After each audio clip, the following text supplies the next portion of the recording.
Pour moi, c'était forcément pas autorisé à une fille comme moi d'écrire, avec ce passé-là. Et pour moi, écrire, c'est aussi un travail collaboratif et peut-être même avant tout. Très vite, j'ai ressenti le besoin de me former, de me professionnaliser en fait. Et je pense que vraiment l'école d'écriture, c'est ce qu'elle m'a apporté, c'est-à-dire cette professionnalisation, la formation, mais aussi tout le soutien, y compris psychologique. Hello collègue écrivain, je suis très très émue de te présenter cet épisode du jour avec Stéphanie Nouaille qui publie dans quelques jours un roman de cozy mystery aux éditions Alter Réal, mais qui surtout est une fidèle de l'école d'écriture depuis 2020, date de l'ouverture d'ailleurs de J'écris un roman, et on revient un petit peu justement sur l'autrice qu'elle était, qui s'est lancée quand même à plus de 40 ans dans l'écriture, le besoin qu'elle a eu rapidement d'être accompagnée, comment l'école a pu l'influencer, mais aussi comment elle bétalie, quels sont ses conseils pour les jeunes auteurs et plein d'autres choses passionnantes que je te laisse découvrir. Donc je m'appelle Stéphanie Nouaille, je suis autrice depuis un peu plus de 5 ans et je publie aux éditions Alter Réal dans quelques jours un cozy mystery qui s'appelle Léonie et Harry enquête. Le tome 1 s'appelle Meurtre au dessert. Voilà, je suis en pleine écriture du 2e tome. Je suis autrice, mais pas que. Je m'occupe aussi d'un habitat partagé pour personnes âgées autonomes, ce qui me prend une grosse partie de ma semaine. Et donc, l'écriture prend beaucoup de place pour ce qui est du reste. Je suis une lectrice passionnée de romans policiers et de littérature de l'imaginaire essentiellement, mais pas que. Je lis aussi pas mal de feel-good, de romances. Et je suis une passionnée de nature, voilà, notamment d'arbres, de forêts. J'ai besoin d'être entourée par beaucoup de nature. Et comme mon héroïne Léonie, j'ai tout quitté avec mon conjoint pour venir vivre en Lozère. Et d'ailleurs, son héroïne Léonie, elle se ressource dans la nature, mais dans le quotidien, elle est libraire. Elle aime beaucoup Agatha Christie, un peu comme toi, et c'est ce qui l'aide à mener son enquête, on peut dire ça ? Oui, tout à fait. En fait, Léonie, c'est une libraire d'âge mûr, puisqu'elle a une 50aine d'années. Il a plutôt tendance à pas toujours prendre les bonnes décisions parce que c'est une personne qui est très mélancolique, limite dépressive par moment et très anxieuse en tous les cas, qui a eu des choses difficiles à vivre dans sa vie, qui donc a décidé de tout quitter pour ouvrir sa librairie indépendante en Lozère, à Mende. Et la pauvre, alors qu'elle a commencé à retrouver un petit équilibre de vie et de santé mentale, son amie d'enfance Catherine, qui était un personnage haut en couleur que j'aime beaucoup, qui était un vrai délice à écrire, la contacte parce que elle a eu une fête d'anniversaire, celle de sa fille, qui fêtait ses 30 ans chez elle. Et lors du dîner d'anniversaire, un des convives a eu la très très mauvaise idée de mourir la tête la première. Il s'est effondré dans le fraisier.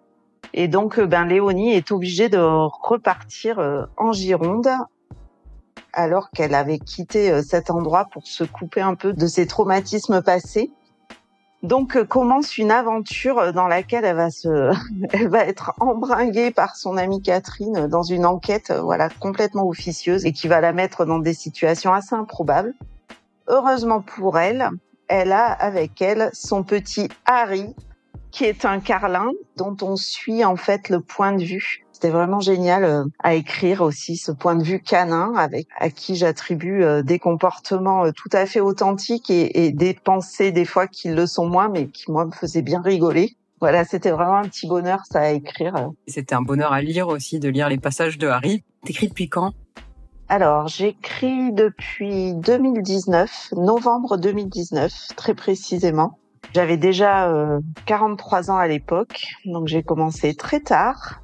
Et ça fait 5 ans et demi maintenant que je suis autrice. Et au départ, c'était plus presque un travail thérapeutique qu'autre chose en fait. Et ça s'est transformé en toute autre chose au fur et à mesure.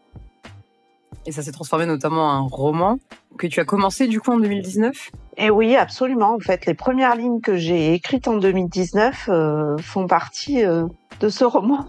Donc c'est assez incroyable. Bon, j'ai écrit d'autres choses depuis et entre-temps et j'ai commencé par ça en fait. Et alors, est-ce que tu peux nous parler du coup du roman que c'est devenu ? Parce qu'effectivement, même si c'était pas prévu à la base. En fait, ces premières lignes, alors tout est parti très précisément du nom de mon héroïne, Léonie Anna Ducati. J'ai ce nom d'abord qui m'est venu et du coup, j'ai imaginé l'héroïne qui pourrait le porter. Le titre du livre aussi est venu assez vite, Meurtre au dessert. Donc le titre du premier tome, parce que la série, elle s'appelle Léonie et Harry Enquête. En fait, c'est assez souvent que des histoires me viennent en partant de titres. Je ne sais pas pourquoi, je ne peux pas l'expliquer ça. Voilà, mais en tous les cas, c'était le cas pour cette histoire-là, et donc qui est devenue un cozy mystery qui sort dans quelques jours, le 25 avril, 18 avril en numérique et 25 avril en papier. Voilà, et qui est édité aux éditions Alter Real. Et en fait, oui, c'est devenu très rapidement ce cozy mystery. Je pense parce que je suis une passionnée de lecture et dans ce que je lis le plus, c'est les romans policiers assez classiques. Beaucoup Agatha Christie, beaucoup de vieux romans de détection du tout début XXe siècle. Et ensuite des cozy mystery plus récents. Et ensuite, je lis beaucoup de littérature d'imaginaire. Les codes très cadrans du cozy mystery m'ont très vite happé dans cette histoire. Et qui a grandi au fur et à mesure. C'est ça, elle s'est développée. Donc ton idée de base, c'est marrant parce que j'ai déjà eu ça moi aussi, d'avoir juste l'héroïne, le nom. Et puis d'avoir toute une porte ouverte pour imaginer. Ça m'évoque quand même ce côté d'avoir l'idée d'un titre, d'avoir l'idée d'une héroïne, ça m'évoque quand même plutôt une communication sonore. Je sais pas si tu te reconnais là-dedans. Alors oui, si complètement. La sonorité des mots pour moi est vraiment extrêmement importante et j'aime beaucoup écrire de la poésie aussi et ou des textes très courts. Et jouer sur ça, sur la sonorité des mots, vraiment, c'est quelque chose qui me parle, qui fait vraiment écho en moi. Bon, à côté de ça, c'est vrai que je fais un petit peu de musique. Alors, j'adore la musique. Je suis une très très grande débutante en piano, mais voilà, j'ai ce côté-là quand même, ouais, qui est important et qui me plaît aussi en tant que lectrice. Et justement, parmi les blocages qu'on a quand on est très orienté sonore, c'est un peu le fait de décrire des scènes très visuelles, de décrire les lieux, etc. C'est un blocage que tu as eu? Alors non, mais parce que j'ai joué la carte de la sécurité en prenant des lieux que je connais extrêmement bien, dans lesquels j'ai vécu pendant longtemps, pendant 17 ans très précisément. Donc j'étais imprégnée à la fois du visuel, mais aussi du côté olfactif qui est très important pour moi. Après, pour m'aider, parce que c'est vrai que la visualisation, c'est un peu compliqué pour moi, d'une façon générale, j'essaie vraiment de m'imaginer comme un réalisateur qui a la caméra à l'épaule et de suivre comme ça le point de vue du personnage que je suis en train de travailler.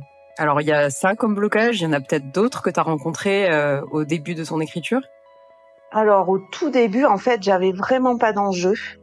Je pense que c'est ce qui m'a sauvée, c'est-à-dire quand j'ai commencé à écrire, mon seul et unique objectif, c'était d'aller au bout. Mais sans enjeu, je me suis jamais dit que j'allais publier un roman ou que j'allais même partager cette histoire. En fait, j'étais pas du tout là-dedans. C'était vraiment de me dire, voilà, tu t'engages dans cette activité-là et donc tu vas aller au bout de cette histoire-là. Bizarrement, je sais pas, ça a levé en fait les autres blocages, je pense. Avant ça, je me projetais pas dans l'acte d'écrire parce que j'ai pas fait d'études littéraires, j'étais plutôt scientifique, j'ai pas des souvenirs mémorables de mes cours de français et de mes résultats en cours de français. Donc pour moi, c'était forcément pas autorisé à une fille comme moi d'écrire voilà avec ce passé-là, avec ce bagage là, c'était pas du tout pour moi. C'est même pas quelque chose qui m'est venu à l'esprit jusqu'à ce moment-là, quoi. Mais je devais l'avoir vraiment ancré quelque part, parce que quand j'ai ouvert les vannes, c'est vraiment venu tout seul. Après, des blocages en cours d'écriture, j'en ai pas. Enfin, pour l'instant, j'en ai pas. Pas des blocages en tous les cas. C'est plus des obstacles ou des barrières mentales qu'il a fallu lever, mais c'était pas des blocages.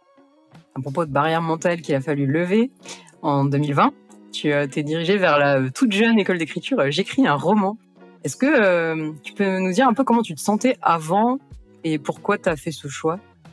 Alors, c'est vrai que c'était une énorme coïncidence. Enfin, ça fait partie des rencontres dans la vie qui sont absolument magiques. C'est-à-dire qu'au moment où écrire cette histoire a commencé à devenir sérieuse pour moi, toi, tu ouvrais l'école d'écriture. Je suis tombée par hasard sur toi, sur Insta, je crois, ou je sais plus. Ça a été magique. Alors, Avant, comment je me sentais? Un petit peu seule quand même, pour pas dire beaucoup. Et complètement inexpérimentée. Et c'est vrai que très vite, j'ai ressenti le besoin de me former, de me professionnaliser en fait, d'une certaine façon. Et je pense que vraiment l'école d'écriture, c'est ce qu'elle m'a apporté, c'est-à-dire cette professionnalisation, la formation, mais aussi tout le soutien, y compris psychologique d'une certaine façon, dans l'acte d'écrire, et le partage avec d'autres auteurs et d'autres autrices qui se sont étoffés en nombre au fil des années. Mais voilà, ce partage-là et le soutien qu'on peut s'accorder mutuellement, même si c'est à distance derrière nos écrans, il est quand même très très réel et très authentique. Et moi, c'est ce qui m'a permis vraiment d'aller au bout. Je pense que je n'aurais pas réussi sinon, mais voilà, après, c'est juste une magnifique coïncidence de vie qui s'est produite à ce moment-là, mais c'est assez fou effectivement parce que du coup en 2020 tu rejoins l'école d'écriture. Il me semble que tu avais assez peu de temps quand même par semaine pour écrire parce que tu as quand même mis un certain temps à faire l'écriture et la réécriture. Tu peux nous en parler? Il se trouve que autrice, c'est mon deuxième métier. J'en ai un autre, enfin premier ou deuxième, il n'y a pas vraiment d'ordre, mais j'ai un métier à temps plein. Et à l'époque, c'était encore un autre métier qui me prenait encore plus de temps. Et effectivement, j'avais à peu près 20 minutes, une demi-heure par jour pour écrire, pas plus. Mais ça suffit pour écrire un roman. Alors, c'est vrai que j'ai pris mon temps. J'aurais pu vraiment, très honnêtement, aller beaucoup plus vite. Mais je suis, comme je dis, je suis une escargotrice. Vraiment, moi, je suis une plume qui va très très lentement parce que j'ai vraiment besoin de laisser infuser les choses entre chaque grand moment d'écriture, entre le premier jet, la réécriture, entre la réécriture, la bêta-lecture, etc. J'ai besoin de ces temps-là pour intégrer. Et puis, oui, des fois, quand on sort du boulot, on est complètement vidé et on n'y arrive plus. Donc, c'est compliqué. Mais je prenais les transports en commun à l'époque et donc 20 minutes de train par jour. Vraiment, le train, c'était un déclencheur incroyable pour moi et ça marche encore quand je le prends. C'est-à-dire que dès que je m'assois dans un train, je sors l'ordi, je peux écrire sans m'arrêter. Il y a vraiment un flow qui se déclenche, c'est pas croyable. Voilà, donc le problème, ça a été quand j'ai arrêté ce travail-là, que je suis venue vivre en Lozère et qu'il a fallu que je me recrée tout un tas d'habitudes d'écriture. Mais moi, les rituels et les habitudes qui deviennent vraiment des automatismes, en fait, ça marche incroyablement bien sur moi et du coup, j'arrive à écrire très très régulièrement. C'est-à-dire quasiment, je suis à 5 jours sur 7 et du coup, j'ai un petit rythme de croisière mais qui fonctionne, quoi. Effectivement, on pourrait se dire 20 minutes chaque jour, c'est pas beaucoup. Et finalement, ça a quand même permis de faire cette écriture et cette réécriture. Et je trouve, moi aussi, qui suis une fervente défenseuse des pauses et du fait de prendre son temps, parce qu'effectivement, on écrit peut-être plus lentement, mais je trouve de meilleure qualité quand on se donne ce temps de la réflexion et de quelle histoire on a envie de raconter et de où on veut la mener. Et c'est vrai que je me souvenais que tu avais fait des pauses entre différentes phases de réécriture, etc. Personnellement, même moi, c'est même les grandes pauses entre deux romans, par exemple, qui me font un bien fou parce que l'autre continue d'infuser en inconscient. En fait, ouais, c'est tout à fait ça. C'est-à-dire qu'il y a vraiment ce travail de l'inconscient qui est quand même pas à négliger, je pense, dans l'acte d'écrire, parce qu'il y a beaucoup de nous dans tous les mots que l'on jette sur le papier, que ce soit au premier jet ou après d'ailleurs. Et ces temps de pause, en fait, c'est pas des temps non plus où on fait rien. Enfin, en tous les cas, pour moi, c'est pas de la pause totale où je vais plus rien faire du tout, mais par contre, je vais m'extraire complètement de ce que je suis en train d'écrire. Et je vais écrire des nouvelles, je vais bêta-lire. La bêta-lecture, pour moi, c'est essentiel. Quand je bêta-lis un roman, un extrait, ça m'apporte autant, si ce n'est plus, que quand j'écris. Et ça va vraiment contribuer à améliorer mon écriture. Donc, c'est vraiment un pan essentiel pour moi de ce travail d'autrice. Donc, c'est vrai que dès que je peux, je fais une pause et je vais écrire une nouvelle. J'adore écrire des nouvelles. C'est un exercice qui est hyper formateur. Et puis, bêta-lire les autres et dans d'autres genres aussi. Moi, je trouve ça bien de s'ouvrir à d'autres genres que ceux dans lesquels on écrit, que ceux qu'on a l'habitude de lire, pour justement aussi ouvrir d'autres perspectives dans sa propre écriture et sortir un peu de de nos schémas, de nos tics d'écriture, voilà, de ce qu'on a l'habitude de faire et de faire vivre à nos personnages. Je te rejoins complètement là-dessus. Personnellement, du coup, via l'école, je bétalie un peu dans tous les genres. Mais du coup, j'ai fait horreur, romance, imaginaire, polar, thriller. Et vraiment, je te rejoins complètement sur ça. Alors effectivement, je serais pas l'experte des codes du thriller à l'américaine politique, n'est-ce pas? Mais par contre, ça aide énormément, ça oxygène notre écriture, ça nous aide à voir de nouvelles façons de faire, à s'approprier un petit peu des mécanismes un peu différents, quoi. Enfin, vraiment, la bêta-lecture, pour moi, c'est aussi un élément essentiel de l'écriture dans le sens dont je parlais tout à l'heure, où maintenant que j'ai compris ce que c'était que d'écrire, c'est pas du tout la représentation mentale que j'en avais quand j'étais jeune, etc. Et pour moi, écrire, c'est aussi un travail collaboratif et peut-être même avant tout. Et du coup, d'être dans la collaboration avec un autre auteur à travers la bêta-lecture, enfin, c'est vraiment quelque chose qui me tient à cœur énormément et qui est un pilier, en tous les cas, de la façon dont je me suis construite en tant qu'autrice, grâce à toi d'ailleurs.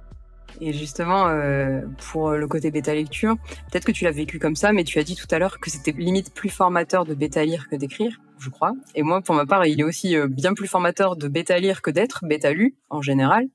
Et par contre, là où vraiment, je pense que c'est vraiment quelque chose qui m'a beaucoup impacté et fait évoluer, c'était à mes débuts de bêta lectrice, c'était de formuler mes ressentis. Parce que oui, dire ça me fait bizarre de lire ça, tout le monde peut le faire, mais de formuler de manière bienveillante, mais en même temps constructive, les retours qu'on a à faire sur un manuscrit, je trouve que c'est quelque chose d'assez infini. Et je suis d'accord avec toi sur le côté formateur de ça, parce que si on est capable de faire ça, pour moi, on peut tout faire. Alors, c'est vrai ce que tu dis, hein, c'est hyper dur, même encore, j'ai du mal. Des fois, je réfléchis 15 fois à comment formuler mon truc. Bon, après, c'est surtout au début de la bêta-lecture, après, quand la personne que tu bêtalies te connaît et qu'elle a compris aussi comment tu fonctionnais et la bienveillance que tu avais par rapport à son œuvre, tu peux te permettre d'être un peu plus direct dans tes remarques, mais c'est vrai que c'est compliqué parce que des fois, c'est vraiment, vraiment difficile de mettre des mots sur le ressenti qu'on a quand on lit quelque chose et qu'on sent qu'il y a quelque chose qui ne va pas, qui fonctionne pas en tous les cas, ou peut-être qu'on n'a pas compris l'intention de l'auteur à ce moment-là, quoi. Mais du coup, c'est vraiment très compliqué. Alors, j'essaie de poser pas mal de questions en fait à l'auteur pour qu'il se rende compte que ah ben oui, si elle me pose cette question, c'est peut-être qu'elle a pas compris ce que je voulais dire, donc c'est qu'il y a un truc qui va pas. Et plus dans ce sens-là, mais c'est vrai que en termes de formation, puis ça aiguise l'œil, quoi. Parce qu'il y a rien de plus difficile, enfin en tous les cas pour moi, que de revenir sur son propre texte. Alors pas sur le premier jet, parce que là le premier jet c'est facile, on voit tout ce qui va tout ce qui est améliorable.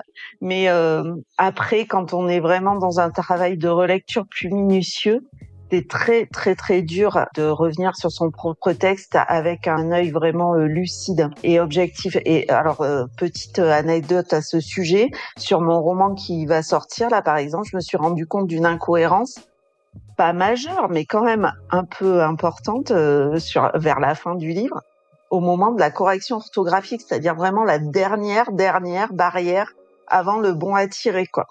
Ou peut-être même c'était au BAT, je sais plus. Enfin, vraiment tout à la fin du process, et je veux dire, je l'avais relu, mais je sais pas, 15 fois. Et c'était passé à chaque fois à la trappe.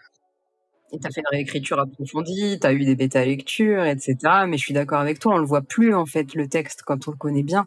Et d'où l'intérêt de la bêta-lecture. Mais c'est vrai que là, ça me surprend pas. Moi aussi, sur le roman que j'ai publié là en juillet, Cri dans le chaos, il y avait une énorme bourde qui est même partie chez certains chroniqueurs et dont je me suis rendu compte très tard. Alors qu'en fait, ouais, c'était pour quelqu'un d'autre, ça aurait été évident, quoi. Oui, alors pour quelqu'un d'autre, moi je sais pas, mais en tous les cas, moi quand je l'ai vu, je me suis dit mais c'est pas possible, comment t'as pu passer à côté de ça? Je pense qu'il y a vraiment un travail à faire en tant qu'auteur aussi sur son œil, quoi. Clairement, ça a d'ailleurs changé ma façon de lire. Même si je lis toujours pour le plaisir, des fois c'est difficile de pas passer à côté de certaines choses, dans le sens positif comme négatif d'ailleurs, et de remarquer voilà certaines choses dans l'écriture de l'auteur, quoi. Et j'aime bien ce travail. Ouais, j'allais te dire, on a tendance. Alors, je sais que moi, pareil, je dis souvent que du coup, tu dis l'œil, mais c'est vrai que sur l'école, je dis la vision laser, hein, le fait de voir direct, ce qui va pas en une fraction de seconde quand on a l'habitude, que tu fais maintenant très bien. Et en fait, on pense souvent au côté négatif de du coup, on va voir mieux les répétitions, on va voir mieux les incohérences. Mais je suis d'accord avec toi, le côté positif. Par contre, moi, je suis beaucoup plus impactée aujourd'hui par une belle phrase, quelque chose dans le style, quelque chose qui relève, ou même dans le scénario d'ailleurs. Aujourd'hui, plutôt qu'avant, j'ai vraiment l'impression d'avoir tous les clés pour savourer, pour voir ce qui est fait, quoi. Je pense à Elvira de Tiffs, là, qui est en imaginaire, hein, mais où le style était vraiment taillé pour coller à l'univers du roman où tout était autour de la glace, etc. Toutes les sensations avaient à chaque fois un rapport avec la glace, mais c'était vraiment un moment de lecture incroyable, quoi. Donc, il n'y a pas que le négatif. Non, mais complètement. C'est vrai que, tu vois, j'ai vécu la même chose avec la trilogie Porcelaine de Célia Flo, où à chaque fois, il y a quand même un élément qui est assez majeur, et tout son style est vraiment centré sur cet élément-là, l'eau, la montagne, enfin, voilà, et ça, c'est vraiment formidable d'arriver à lire des auteurs qui font passer ce genre de choses, ce genre de sensations, et cette beauté de phrase, moi, ça me bouleverse vraiment. Alors, tu nous as quand même glissé que du coup, tu avais vu le bon à tirer de ton roman. Donc effectivement, je refaisais tout à l'heure la chronologie en disant qu'en 2020, tu avais rejoint l'école d'écriture. À quel moment tu as envoyé ton roman à ce concours organisé par la maison d'édition ? Oula, bonne question. Je pense que c'était au printemps 2023, de mémoire. Mais aussi, puisque de toute façon, ton contrat, tu l'as signé en juin 2024. Oui, c'est ça. En fait, alors là, ça a été toute une aventure aussi, hein, parce que j'ai envoyé donc manuscrit à ce concours d'Alter Réal. Et en juillet, donc très peu de temps après la fin du concours, j'ai l'éditrice qui m'a appelée en me disant désolée, on n'a pas pu vous faire gagner parce que j'avais pas respecté c'était entièrement de ma faute, hein, j'avais pas respecté un des codes qui était demandé, donc c'est je. Mais par contre, on est super emballé par votre histoire et on aimerait bien la publier quand même. Donc ok, j'ai changé parce que je trouvais ça entièrement justifié le début du roman pour que ça colle vraiment au code du Cozy Mystery. Et en même temps, en fait, j'ai déménagé en Lozère, donc c'était une période assez compliquée parce que il fallait réinstaller sa vie, quoi. Complètement.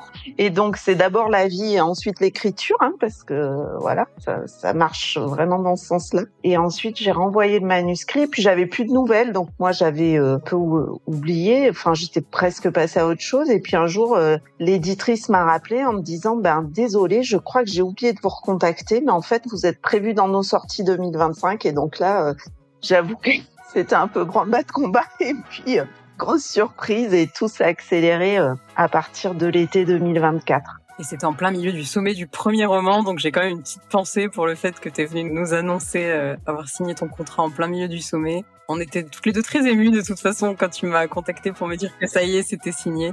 Oui, exact. Mais tu vois, j'avais oublié que c'était pendant le sommet du premier roman. Super moment d'ailleurs. Oui, exact. C'est vrai que c'était fou quand même. C'était fou parce que j'y croyais plus, donc j'avais...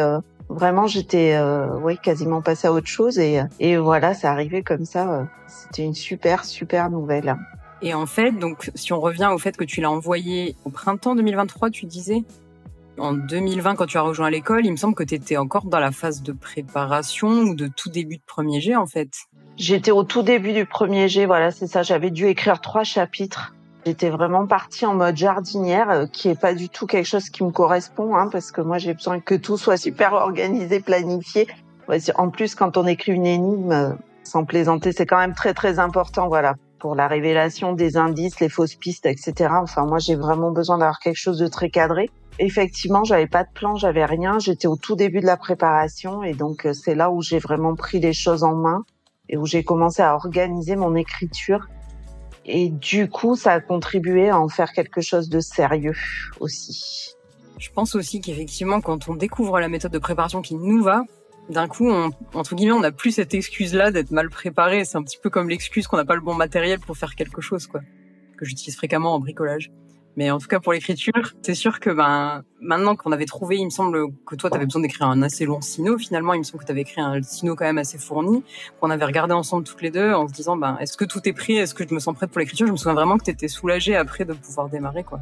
Oui, complètement. En fait, après, tu vois, moi, ce cadre, il est nécessaire pour me laisser la liberté d'en sortir, en fait. J'ai besoin d'avoir ce cadre-là. Effectivement, sinon, je fais des sinos assez détaillés que je réécris en plus du point de vue du meurtrier ou de la meurtrière à chaque fois pour avoir aussi ce point de vue-là et ce qui se passe hors champ, en fait, en gros, d'une certaine façon.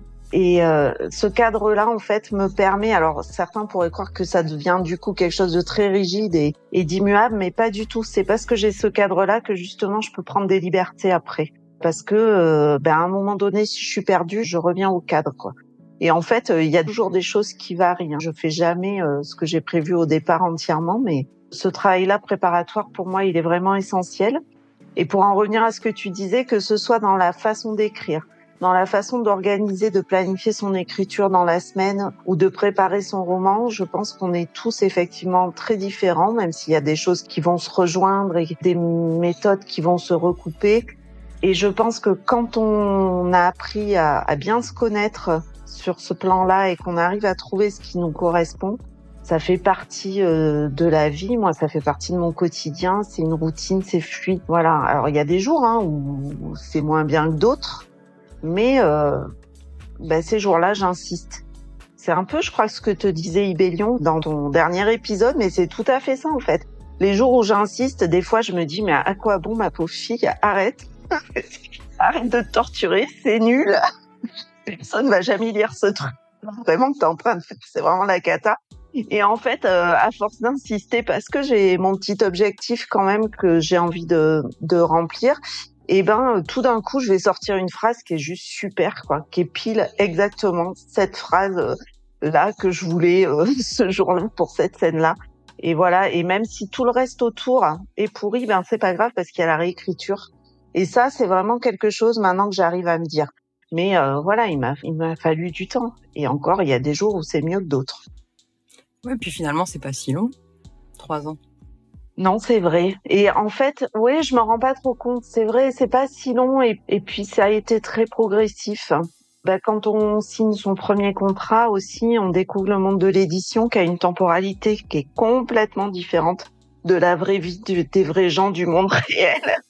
Voilà, parce que elles sont obligées d'anticiper sur les sorties et puis il y a tout un travail en amont entre la signature du contrat et la sortie du livre qui est vraiment chronophage et important, et ça étire tout ça dans le temps, et finalement pour moi en tous les cas c'était bien parce que ça me permet d'intégrer chaque étape du processus, et voilà, quoi. Et moi, ma victoire, elle est vraiment là-dedans, c'est d'être allée au bout du processus, et bon, évidemment, de pouvoir le partager avec d'autres maintenant, c'est vraiment la cerise sur le gâteau, et c'est formidable, quoi. Mais le processus, le chemin est vraiment génial. Dur, mais génial. Je suis d'accord avec toi. Finalement, ouais, on pourrait, entre guillemets, se passer de ce qui se passe après l'envoi du manuscrit. Et je trouve que c'est quelque chose qu'on a du mal à intégrer quand on est un auteur débutant. On veut un résultat, on veut pas avoir fait ça pour rien, etc. Mais en réalité, c'est le chemin qui est si beau. C'est là qu'on a ces moments. D'ailleurs, ça me fait penser quand tu parlais de justement l'épisode avec Ibélion où on a des moments de génie comme ça alors qu'on se sentait pas inspiré. Moi, j'ai presque l'impression que mes moments de génie, c'est que quand je me sentais pas inspirée, tu vois. Justement, il se passe quelque chose au bout d'un moment, tu vois. Je te dis 3 ans parce qu'effectivement, c'est quand même court pour écrire et réécrire, faire bêta lire et terminer un roman. Et j'ai oublié de dire préparer avant. Pour moi, c'est par rapport à tout ce que je vois au quotidien, c'est quand même très court. Et je pense qu'effectivement, bien sûr, le fait que tu étais accompagné par l'école n'était pas étranger à ça. Après, il y a pas que ça, il y a aussi forcément le temps dont on dispose. Mais toi, je trouve quand même que tu n'avais pas tant de temps que ça. 20 minutes par jour, c'est pas du tout énorme, loin de là. Qu'est-ce que tu dirais, toi, une personne qui hésite à se faire accompagner justement ou à se former? Déjà, je lui donnerai mon exemple, même si je suis pas un exemple ou un modèle en tous les cas, mais puisque moi, ça a porté ses fruits, cet accompagnement. Donc déjà ça. Après, moi, ce que je lui dirais, c'est que ça dépend ce qu'on veut faire. Est-ce qu'on veut écrire juste comme un loisir, juste pour le plaisir d'écrire, sans forcément avoir l'ambition d'être plus que ça comme auteur, comme autrice? Ou est-ce qu'on a vraiment envie d'aller au bout, c'est-à-dire jusqu'à une publication, jusqu'à un partage, quelle que soit la forme de publication? Et à ce moment-là, ça veut dire que, pour moi, en tous les cas, c'est comme ça que je vois les choses, qu'on a envie d'être auteur, autrice professionnelle. Et donc, c'est un métier, et quand on n'a pas été formé à ce métier-là, on peut le faire. De nos jours, on peut le faire beaucoup plus facilement qu'il y a un siècle, ou même avant, à l'époque de Virginia Woolf, que j'adule. C'est une chance, il y a plein de moyens de nos jours de se former à l'écriture créative et d'être accompagné. En fait, moi, ce que j'ai vraiment aimé dans ton école, dont j'ai écrit un roman, c'est ça, c'est que il y avait à la fois l'aspect formation et qui permettait cette professionnalisation, mais aussi l'aspect accompagnement. Parce que j'en ai déjà parlé, mais il y a des barrières mentales à peu près tous les mois quand on écrit, et même au bout de 5 ans et demi, et même quand on a un premier roman qui va sortir, mais malgré tout, on voit toujours ce qu'on n'a pas accompli au lieu de voir le chemin parcouru, et les barrières sont toujours là et elles ont toujours besoin d'être levées, et sans cet accompagnement-là, je pense pas que ce soit impossible, mais en tous les cas, à mon avis, c'est très, très, très compliqué. C'est sûr, c'est un investissement de départ de se faire accompagner, mais je pense que vraiment, c'est un bon investissement qui va permettre de trouver sa voie et son écriture et de tracer son chemin. Ouais, je te rejoins aussi sur le fait que ça s'arrête pas forcément. Il y avait, je crois, Célia Flo dans une des masterclass de l'école qui disait je dirais que je serai autrice quand j'aurai fini mon premier jet, puis quand j'aurai fini la réécriture, puis quand j'aurai publié, puis en fait ça s'arrête jamais. Et c'est vrai que je te rejoins sur si ce n'est la formation, parce que oui, peut-être qu'effectivement aujourd'hui on peut se former de toutes les manières, mais qu'en tout cas le fait d'avoir des personnes sur qui compter, qui comprennent ce que c'est d'être auteur et qui nous demandent pas t'as vendu combien de livres quand on dit qu'on écrit, et puis qui vont comprendre justement ces blocages-là, qui vont trouver les bonnes questions, je pense qu'effectivement ça peut être quand même très très précieux et faire gagner du temps, mine de rien. Mais c'est vrai, t'as raison, en fait, quand on n'est pas du tout issu de ce milieu-là, les gens de notre entourage comprennent pas du tout en fait ce qu'on fait au départ et ce qu'on est en train de faire, et puis il y a cette question de à partir de quand je suis autrice, effectivement, moi très vite je l'ai dit, en fait, je me le suis dit, je le crois pas toujours, mais vraiment intérieurement au fond de moi je pense que j'y crois pas toujours, mais en tous les cas je me présente quand même comme telle, parce que à force mon cerveau va finir par intégrer cette info, et puis oui, j'écris des histoires, voilà, elles valent ce qu'elles valent, certains aimeront, d'autres peut-être moins, mais en tous les cas je suis autrice, je me considère vraiment comme ça, même si c'est pas le métier qui me fait gagner ma vie pour l'instant. Ça me fait penser à un exercice qu'on avait fait il y a très longtemps, où je proposais, pour justement contrer toutes ces croyances qu'on a et le fait qu'on n'est pas capable et tout ça, de faire la couverture de notre roman pour le visualiser. Je crois que tu l'avais faite. Je l'avais faite. Elle est beaucoup moins réussie que la magnifique illustration que m'a faite la graphiste d'Acoffee Time. Mais ouais, je l'avais faite, absolument. Je l'avais faite. Elle était là pour te donner du courage sur ce moment-là. Merci Stéphanie pour tous ces précieux conseils, je trouve, parce que c'est un aspect dont on ne parle pas beaucoup, et pourtant nombreux sont les auteurs parmi nous qui ont eu un accompagnement d'une manière ou d'une autre et qui se sont formés. Est-ce que tu aurais un conseil par contre pour les auteurs qui hésitent à se lancer ? Comme ça, spontanément, je leur dirais mais juste fais-le. Mais juste leur dire que on a tous cette possibilité-là ancrée en nous si on en a vraiment envie, mais comme pour toute forme d'art et comme pour tout sport, après, ça va demander une discipline particulière et à laquelle il faudra se tenir. Mais vraiment, moi, je me suis découverte à travers cette expérience, quoi. Vraiment, j'ai découvert que l'écriture, c'était ancré en moi, c'était ma vie, quoi. Vraiment, Et voilà, et je leur souhaite vraiment de tenter cette aventure-là. Et donc, il faut essayer. Après, il faut pas essayer n'importe comment. Si on essaie comme ça et seul et sans soutien, sans support, sans organisation, très vite en fait on va se retrouver confronté à ces démons et ça va être compliqué de surmonter. Franchement, c'est dur. Juste pour donner une anecdote, une dernière, c'est vrai qu'au moment des corrections éditoriales, donc on est quand même vraiment plutôt au bout du chemin. J'ai failli tout abandonner parce que en reprenant mon texte à nouveau, je me suis dit mais c'est nul quoi. Personne va jamais lire ça. Mais c'est pas possible. Et j'avais plus la force psychologique d'avancer là-dedans. Donc voilà, le conseil vraiment ce serait mais fais-le, forme-toi, entoure-toi et crois en toi.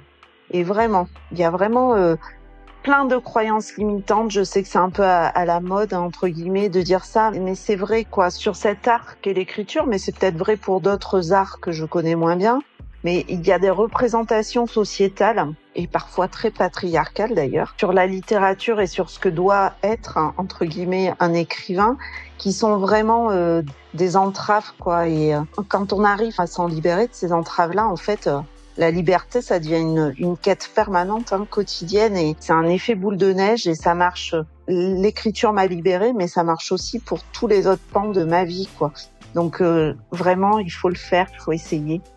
Voilà, vous irez jusqu'où vous pourrez, mais il y a plein d'auteurs hyper talentueux qui sont pas publiés. Moi, j'en lis plein, des gens qui écrivent des super bonnes histoires, qui sortiront peut-être jamais, qui seront peut-être jamais éditées, mais qui sont quand même des super bonnes histoires, avec des auteurs plein de ressources, plein de talents. Et voilà, et moi je pense qu'il y a de la place pour tout le monde. On est dans un monde d'abondance. Très beau mot de la fin, merci Stéphanie. Merci beaucoup d'avoir écouté cet épisode jusqu'au bout. S'il t'a plu, tu peux me laisser une note sur Apple Podcast ou Spotify, ça m'aidera énormément à faire connaître le podcast. Et si tu souhaites me poser une question sur l'écriture, me donner ton avis sur l'épisode ou juste écrire avec la communauté J'écris un roman, rejoins-nous sur j'écrisunroman.eu/hello. À la semaine prochaine!